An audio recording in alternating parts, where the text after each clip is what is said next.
we get into the women's world title #1 contender battle royal, which had basically every woman on the Raw roster. But before we get there, Becky is making her way to the ring, and Xia Li comes out and takes her out of the match, making sure that Becky cannot compete.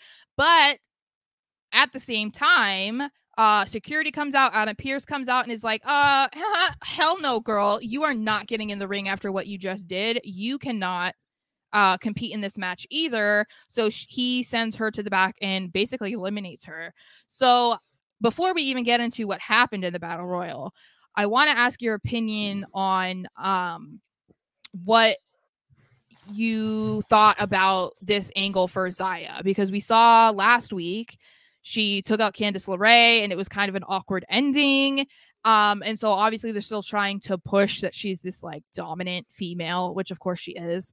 But so it feels like, okay, that makes sense. You know, she's been having this beef with Becky over the last couple weeks, so it makes sense that she would want to make sure that Becky doesn't get a chance to become the #1 contender.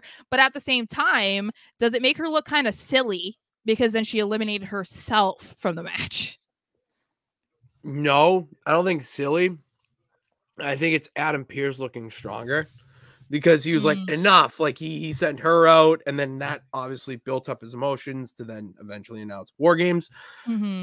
So to me, it didn't make her feel silly or weak. It made her feel strong because she went after Becky Lynch, and Becky didn't get back up and go into the Battle Royal. She went into the back, which I love that on Becky too, because it shows that, yeah, she was advertising the match and she was going to be there, but she wasn't. And it's someone else's time to fight for the title. And she can now be in a feud with someone that it has nothing to do with the title. It's more of a grudge type of thing. Yeah, I think this was almost like their setup for Xia versus Becky. So absolutely. I'm fine with it, because as much as people want to see Becky versus Rhea and they want to see it right now, we know we're going to get it eventually. So I think that we need to just be patient. It doesn't need to happen at Survivor Series. So if we're going to get Becky versus Xia in the meantime, then I think that's good.